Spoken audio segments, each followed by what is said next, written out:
Hello friends, आप सभी का स्वागत है आपके अपने यूट्यूब चैनल रॉयल विहार बोर्ड में। आज के इस वीडियो में ऊर्जा के स्रोत से रिलेटेड इसके काफ़ी ही महत्वपूर्ण 20 ऑब्जेक्टिव प्रश्न हम आपको बताएंगे। और ये जो 20 ऑब्जेक्टिव प्रश्न हैं ये बोर्ड परीक्षाओं में बार बार पूछे जाते हैं, तो प्लीज़ आप लोग एक भी प्रश्न स्किप मत कीजिएगा और वीडियो को शुरू से लेकर अंत तक देखिएगा, समझ गए। और इस 20 ऑब्जेक्टिव प्रश्न में से जो भी प्रश्न आपको याद ना हो तो उसको आप लोग याद कर लीजिएगा। चैनल को अभी तक सब्सक्राइब नहीं किए हैं तो चैनल को सब्सक्राइब कर लीजिए। साथ में एक बेल आइकन आता है तो बेल आइकन को ऑल पे दबा लीजिएगा, ताकि जब भी क्लास स्टार्ट हो तो आपके पास नोटिफिकेशन पहुंचता रहे। और ये क्लास डेली सुबह 7 बजे और शाम 7 बजे स्टार्ट हो जाता है, तो आप लोग रोज़ 7 बजे हमसे जुड़कर अपना क्लास कर सकते हैं। और यदि आप लोगों को इसका पीडीएफ चाहिए तो आप लोग रॉयल विहार बोर्ड का टेलीग्राम ग्रुप ज्वाइन कर सकते हैं, समझ गए। टेलीग्राम में जाइएगा और सर्च कीजिएगा रॉयल विहार बोर्ड, तो वहाँ आपको रॉयल विहार बोर्ड का लोगो दिख जाएगा। वहाँ से आप लोग ज्वाइन हो सकते हैं और फ्री में, बिल्कुल फ्री में इसका पीडीएफ और अन्य वीडियो में जितने भी क्वेश्चंस करवाए हैं उनका पीडीएफ आपको मिल जाएगा, समझ गए। तो आइए शुरू करते हैं पहले नंबर प्रश्न से। पहला नंबर प्रश्न देख लीजिए क्या कह रहा है कि निम्नलिखित में से कौन बायोगैस ईंधन का स्रोत नहीं है। ऑप्शन नंबर ए है लकड़ी, ऑप्शन नंबर बी है गोबर गैस, ऑप्शन नंबर सी है नाभिकीय ऊर्जा और ऑप्शन नंबर डी है कोयला। तो यहाँ पे आपको बताना है कि बायोगैस ईंधन का स्रोत कौन नहीं है। तो कौन नहीं है, तो नाभिकीय ऊर्जा नहीं है। इसका right answer option number C हो जाएगा, समझ गए। Option number C is the right answer. चलते हैं अगले प्रश्न की ओर। अगला प्रश्न देख लीजिए क्या कह रहा है कि किसी नाभिकीय विखंडन में मुक्त ऊर्जा का परिमाण होता है। ऑप्शन नंबर ए है 1 MeV, ऑप्शन नंबर बी है 10 CV, ऑप्शन नंबर सी है 200 MeV और ऑप्शन नंबर डी है 10 keV। तो यहाँ पे आपको बताना है कि किसी नाभिकीय विखंडन में मुक्त ऊर्जा का परिमाण कितना होता है। तो कितना होता है, 200 MeV, समझ गए। इसका right answer option number C हो जाएगा, समझ गए। Option number C is the right answer. चलते हैं अगले प्रश्न की ओर। अगला प्रश्न देख लीजिए क्या कह रहा है कि अनवीकरणीय ऊर्जा का स्रोत है। इससे संबंधित आपको एग्जाम में 2-3 क्वेश्चंस दिखेंगे इस प्रकार से कि नवीकरणीय ऊर्जा स्रोत कौन है और अनवीकरणीय ऊर्जा स्रोत कौन है। तो मैं आपका डाउट यहीं क्लियर कर देता हूँ कि अनवीकरणीय ऊर्जा का स्रोत जो है वो अनवीकरणीय ऊर्जा का मतलब होता है जिसका एक बार उपयोग कर लिया जाए तो दोबारा उसका उपयोग करने लायक नहीं बचता है, समझ गए। दोबारा उसका उपयोग करना मुमकिन नहीं होता है। जैसे कोयला का एक बार आप लोग उपयोग कर लेते हैं तो फिर से उसका उपयोग करने लायक वो नहीं बचता है, समझ गए। और आप लोग जैसे सूर्य की रोशनी रोज आप लोग उपयोग करते हैं उसका, पवन ऊर्जा का बार बार उपयोग करते हैं, समझ गए। तो इस स्थिति में ये सब नवीकरणीय ऊर्जा हो जाएगा और जिसका उपयोग एक बार करने से दोबारा उपयोग नहीं किया जा सकता है वो अनवीकरणीय हो जाएगा, समझ गए। तो नवीकरणीय अनवीकरणीय में आपका डाउट क्लियर हो गया। तो यहाँ देखते हैं ये क्या कह रहा है प्रश्न कि अनवीकरणीय ऊर्जा स्रोत है। ऑप्शन नंबर ए है पवन ऊर्जा, ऑप्शन नंबर बी है जैव गैस, ऑप्शन नंबर सी है लकड़ी और ऑप्शन नंबर डी है यूरेनियम। तो यहाँ पे आपको बताना है कि अनवीकरणीय ऊर्जा स्रोत कौन है। तो यहाँ पे अनवीकरणीय ऊर्जा स्रोत कौन है, तो यूरेनियम है, समझ गए। यूरेनियम का एक बार उपयोग कर लीजिएगा तो दोबारा उसका उपयोग नहीं कर सकते हैं, समझ गए। इसका right answer option number D हो जाएगा। Option number D is the right answer. चलते हैं अगले प्रश्न की ओर। अगला प्रश्न देख लीजिए क्या कह रहा है कि हमारी आकाश गंगा की आकृति सामने से कैसी होती है। ऑप्शन नंबर ए है दीर्घवृत्तीय, ऑप्शन नंबर बी है वृत्तीय, ऑप्शन नंबर सी है परवलयीय और ऑप्शन नंबर डी है सर्पिल। तो हमारी आकाश गंगा की आकृति सामने से कैसी होती है, तो सामने से दीर्घवृत्तीय होती है, समझ गए। इसका राइट आंसर ऑप्शन नंबर ए हो जाएगा। चलते हैं अगले प्रश्न की ओर। अगला प्रश्न देख लीजिए क्या कह रहा है कि सौर सेलों के निर्माण के लिए उपयोग किए जाने वाला तत्व है। ऑप्शन नंबर ए है कॉपर, ऑप्शन नंबर बी है टंगस्टन, ऑप्शन नंबर सी है सल्फर और ऑप्शन नंबर डी है सिलिकॉन। तो यहाँ पे आपको बताना है कि सौर सेलों के निर्माण के लिए उपयोग किए जाने वाला तत्व कौन है। तो कौन तत्व है, तो सिलिकॉन है, समझ गए। ये सारे प्रश्न काफ़ी महत्वपूर्ण हैं, समझ गए। और अपने मित्रों में इन सभी को वीडियो को शेयर कर दीजिएगा, समझ गए, ताकि आपके मित्र भी इस सारे क्वेश्चंस का लाभ उठा सके, बोर्ड एग्जाम में अच्छे मार्क्स ला सके, समझ गए। तो इसका राइट आंसर क्या हो जाएगा, सिलिकॉन हो जाएगा। और वीडियो को लाइक नहीं किए हैं तो वीडियो को लाइक कर दीजिएगा और चैनल को सब्सक्राइब करके ऑल पे प्रेस कर लीजिएगा, समझ गए। चलते हैं अगले प्रश्न की ओर। अगला प्रश्न देख लीजिए क्या कह रहा है कि ऊर्जा का नवीकरणीय स्रोत है। ऑप्शन नंबर ए है सूर्य, ऑप्शन नंबर बी है पेट्रोलियम, ऑप्शन नंबर सी है कोयला और ऑप्शन नंबर डी है प्राकृतिक गैस। तो नवीकरणीय स्रोत कौन हो जाएगा, तो नवीकरणीय स्रोत सूर्य हो जाएगा। यहाँ पे मैंने अभी आपको बताया, समझ गए। इसका राइट आंसर ऑप्शन नंबर ए हो जाएगा। चलते हैं अगले प्रश्न की ओर। अगला प्रश्न देख लीजिए क्या कह रहा है कि बायोगैस का मुख्य घटक है, मुख्य अवयव है। ऑप्शन नंबर ए है carbon dioxide, option number B है मेथेन, ऑप्शन नंबर सी है hydrogen, option number D H2S hydrogen sulphide. तो बायोगैस का मुख्य अवयव कौन है, तो बायोगैस का मुख्य अवयव मेथेन है, समझ गए। ये आपको फॉर्मूला के जैसा भी दे सकता है और आपको मेथेन लिख के भी दे सकता है, समझ गए। आपको यहाँ पे कंफ्यूज नहीं होना है, यहाँ पे आपको फॉर्मूला याद कर लेना है, समझ गए। बायोगैस का मुख्य अवयव कौन है, तो मेथेन है। इसका right answer option number B हो जाएगा। चलते हैं अगले प्रश्न की ओर। अगला प्रश्न देख लीजिए क्या कह रहा है कि पृथ्वी पर ऊर्जा का मुख्य स्रोत है।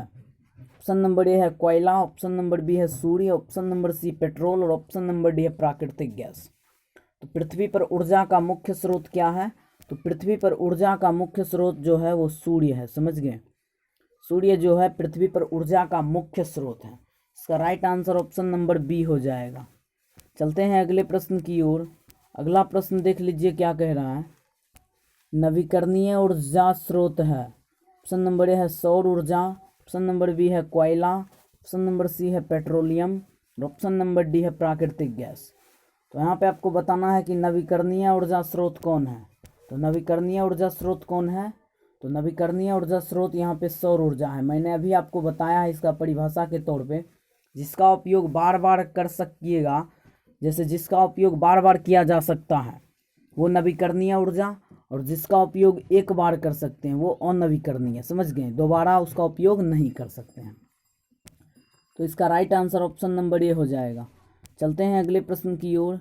अगला प्रश्न देख लीजिए क्या कह रहा है, लगभग 4 SQ 1 मीटर साइज के एक सौर सेल का विभवांतर होता है। ऑप्शन नंबर ए है 0.4 से 0.5 वोल्ट, ऑप्शन नंबर बी है 4 से 5 वोल्ट, ऑप्शन नंबर सी है 1 से 3 वोल्ट, ऑप्शन नंबर डी है 3 से 4 वोल्ट। तो यहाँ पे आपको बताना है कि 4 SQ 1 मीटर साइज के एक सौर सेल का विभवांतर कितना होता है, तो 0.4 से 0.5 वोल्ट तक होता है, समझ गए। इसका राइट आंसर ऑप्शन नंबर ए हो जाएगा। ये सारे प्रश्न काफ़ी इंपॉर्टेंट हैं, आप लोग याद करके ही एग्ज़ाम देने जाइएगा, समझ गए। चलते हैं अगले प्रश्न की ओर। अगला प्रश्न देख लीजिए क्या कह रहा है कि गर्म जल प्राप्त करने के लिए हम सौर जल तापक का उपयोग किस दिन नहीं कर सकते हैं। ऑप्शन नंबर ए है धूप वाले दिन, ऑप्शन नंबर बी है बादलों वाले दिन, ऑप्शन नंबर सी है वायु वाले दिन, ऑप्शन नंबर डी है गर्म दिन। तो यहाँ पे आपको बताना है कि सौर जल तापक का उपयोग किस दिन नहीं कर सकते हैं गर्म जल प्राप्त करने के लिए, तो बादल वाले दिनों में आप नहीं कर सकते हैं, समझ गए। क्योंकि बादल वाले दिनों में सूर्य की रोशनी आपको दिखाई नहीं देती है, इस स्थिति में आप गर्म जल नहीं कर सकते हैं, समझ गए। इसका right answer option number B हो जाएगा। चलते हैं अगले प्रश्न की ओर। अगला प्रश्न देख लीजिए क्या कह रहा है कि जीवाश्म ईंधन है। यहाँ पे आपको बताना है कि जीवाश्म ईंधन कौन है। ऑप्शन नंबर ए है कोयला, ऑप्शन नंबर बी है पेट्रोलियम, ऑप्शन नंबर सी है प्राकृतिक गैस, ऑप्शन नंबर डी है उपरोक्त सभी। तो यहाँ पे जीवाश्म ईंधन कौन है, तो जीवाश्म ईंधन इनमें से सभी है, समझ गए। जीवाश्म ईंधन का मतलब जो करोड़ों वर्षों से, लाखों वर्षों से, जो लाखों वर्षों से जमीन के अंदर में दबा हुआ अवशेष होता है, समझ गए। करोड़ों वर्षों से, लाखों वर्षों पूर्व जो जमीन के अंदर दब गया है, उसी का जो है वाष्पीकरण हो कोई पेट्रोलियम बना है, कोयला बना है, प्राकृतिक गैस बना है, समझ गए। आपके बुक में भी परिभाषा लिखा होगा, तो आप लोग परिभाषा भी याद कर लीजिएगा, समझ गए। क्योंकि परिभाषा भी कभी कभी पूछ देता है कि जीवाश्म ईंधन क्या है, इनके उपयोग लिखें, समझ गए। इस प्रकार से पूछ देता है एग्जाम में।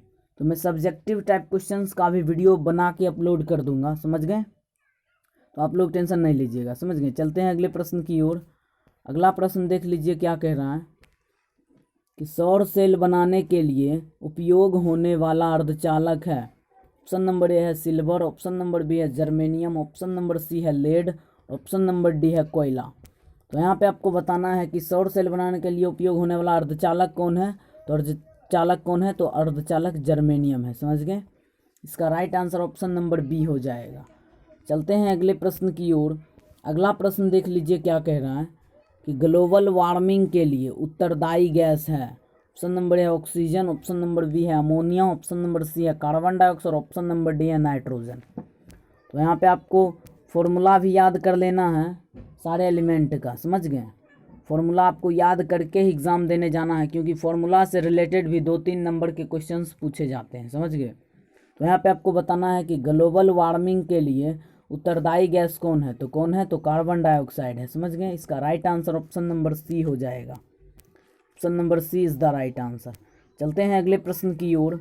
अगला प्रश्न देख लीजिए क्या कह रहा है कि 2 या 3 घंटों की अवधि में बॉक्सनुमा सौर कुकर के अंदर का ताप पहुंच जाता है। ऑप्शन नंबर सी है 60 डिग्री से 100 डिग्री, ऑप्शन नंबर बी है 100 डिग्री से 140 डिग्री, ऑप्शन नंबर सी है 140 डिग्री से 180 डिग्री, ऑप्शन नंबर डी 180 से 220 डिग्री। तो ये प्रश्न जो है एग्ज़ाम में बार बार पूछे जाते हैं, तो इस बार भी इस क्वेश्चंस के पूछे जाने के ज़्यादा चांस हैं। तो ये सारे प्रश्न काफ़ी महत्वपूर्ण हैं, आप लोग याद कर लीजिएगा। और ये प्रश्न तो बोर्ड एग्ज़ाम में बार बार पूछे ही जाते हैं। 2021 के एग्ज़ाम में भी ये क्वेश्चंस पूछे जा चुके हैं। साइंस में प्रीवियस ईयर का क्वेश्चंस बताया हूँ, उसमें आप लोग जाके देख लीजिए, समझ गए। इसका राइट आंसर 100 डिग्री सेल्सियस से 140 डिग्री सेल्सियस हो जाएगा, समझ गए। Option number B is the right answer. चलते हैं अगले प्रश्न की ओर। अगला प्रश्न देख लीजिए क्या कह रहा है। पृथ्वी पर ऊर्जा का सबसे विशाल स्रोत है। ऑप्शन नंबर ए है लकड़ी, ऑप्शन नंबर बी है कोयला, ऑप्शन नंबर सी है सूर्य और ऑप्शन नंबर डी है चंद्रमा। तो ऊर्जा का सबसे विशाल स्रोत क्या है, तो सूर्य है, समझ गए। इसका right answer option number C हो जाएगा। चलते हैं अगले प्रश्न की ओर। अगला प्रश्न देख लीजिए क्या कह रहा है कि ऊर्जा का पारंपरिक स्रोत है। ऑप्शन नंबर ए है कोयला, ऑप्शन नंबर बी है सौर ऊर्जा, ऑप्शन नंबर सी है पवन ऊर्जा और ऑप्शन नंबर डी है बायोगैस। तो यहाँ पे आपको बताना है कि ऊर्जा का पारंपरिक स्रोत क्या है। तो ऊर्जा का पारंपरिक स्रोत क्या है, यहाँ पे कई बच्चे पारंपरिक का मतलब भी नहीं समझते हैं। तो मैंने नवीकरणीय और नवीकरणीय समझा दिया है ऑलरेडी, और पारंपरिक गैर पारंपरिक भी समझा देता हूँ, क्योंकि पारंपरिक गैर पारंपरिक इस टाइप से देके भी 1-2 नंबर के क्वेश्चंस पूछे जाते हैं। तो पारंपरिक का मतलब क्या होता है कि जो हमारे परंपरा से चलता आ रहा है, मतलब जिसका उपयोग हम परंपरा से करते आ रहे हैं, समझ गए, बहुत पीछे से, मतलब बहुत पहले से, समझ गए। तो वो हो गया पारंपरिक स्रोत। जैसे कोयला का उपयोग हम लोग परंपरा से चलते आ रहा है, हमारे दादाजी भी इसका उपयोग किए हुए हैं, समझ गए। आपके दादाजी, हमारे दादाजी उस टाइम में कोयला का उपयोग करते थे, समझ गए।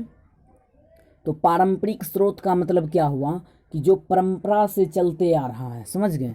और गैर पारंपरिक का मतलब जो नया नया जिसका निर्माण हुआ है, जिस स्रोत का नया नया निर्माण हुआ है, समझ गए, जिस ईंधन का नया नया निर्माण हुआ है। तो यहाँ पे आपको बताना है कि ऊर्जा का पारंपरिक स्रोत क्या है। तो पारंपरिक स्रोत का मतलब जो हमारे परंपरा से चलते आ रहा है। तो ऑप्शन नंबर ए था कोयला, बी है सौर ऊर्जा, सी है पवन ऊर्जा और डी है बायोगैस। तो परंपरा से कौन चलते आ रहा है, तो यहाँ पे आपको पता चल गया होगा। तो कोयला हमारा राइट आंसर हो जाएगा, समझ गए। Option number A is the right answer. अब आप लोग कभी भी कंफ्यूज नहीं होइएगा, समझ गए। चलते हैं अगले प्रश्न की ओर। अगला प्रश्न देख लीजिए क्या कह रहा है कि पवन चक्की में ऊर्जा का कौन सा रूप कार्य में स्थानांतरित होता है। ऑप्शन नंबर है स्थितिज ऊर्जा, ऑप्शन नंबर बी है गतिज ऊर्जा, ऑप्शन नंबर सी है जल ऊर्जा और ऑप्शन नंबर डी है सौर ऊर्जा। तो यहाँ पे आपको बताना है कि पवन चक्की में ऊर्जा का कौन सा रूप कार्य में स्थानांतरित होता है। तो कौन सा होता है, तो गतिज ऊर्जा होता है, समझ गए, गतिज ऊर्जा होता है। इसका right answer option number B हो जाएगा, गतिज ऊर्जा। चलते हैं अगले प्रश्न की ओर। अगला प्रश्न देख लीजिए क्या कह रहा है। लकड़ी के भंजक आसवन में बचा अवशेष है। ऑप्शन नंबर ए है कोक, ऑप्शन नंबर बी है लकड़ी का कोयला चारकोल, ऑप्शन नंबर सी है कोल तार, ऑप्शन नंबर डी है राख। तो यहाँ पे लकड़ी के भंजक आसवन में बचा अवशेष क्या होता है, तो कोल तार होता है। समझ गए, इसका right answer option number C हो जाएगा। चलते हैं अगले प्रश्न की ओर। अगला प्रश्न देख लीजिए क्या कह रहा है। नाभिकीय ऊर्जा प्राप्त करने हेतु आवश्यक है, नाभिकीय ऊर्जा प्राप्त करने हेतु क्या आवश्यक है। ऑप्शन नंबर ए है हीलियम, ऑप्शन नंबर बी है क्रोमियम, ऑप्शन नंबर सी है यूरेनियम, ऑप्शन नंबर डी है एल्युमिनियम। तो यहाँ पे आपको बताना है कि नाभिकीय ऊर्जा प्राप्त करने हेतु क्या आवश्यक है, तो यूरेनियम आवश्यक है नाभिकीय ऊर्जा प्राप्त करने हेतु। Option number C is the right answer. चलते हैं अगले प्रश्न की ओर। सो आज का टोटल प्रश्न हमारा क्लियर हो गया है, समझ गए। तो यदि आप लोग अभी तक चैनल को सब्सक्राइब नहीं किए हैं तो चैनल को सब्सक्राइब कर लीजिए, समझ गए, क्योंकि वीडियो में प्रश्न तो काफ़ी ही महत्वपूर्ण था। और वीडियो कैसा लगा कमेंट में लिख के बताइएगा, समझ गए। और वीडियो को लाइक कर दीजिएगा, अपने दोस्तों में वीडियो को शेयर कर दीजिएगा, समझ गए। देखिए, यदि अभी तक आप लोग इस चैनल से ज्वाइन नहीं हुए हैं तो इस चैनल से ज्वाइन हो जाइए। इस चैनल से ज्वाइन होने के लिए बस आपको एक छोटा सा काम करना पड़ेगा। इस रेड कलर के सब्सक्राइब बटन पर क्लिक कर देना है।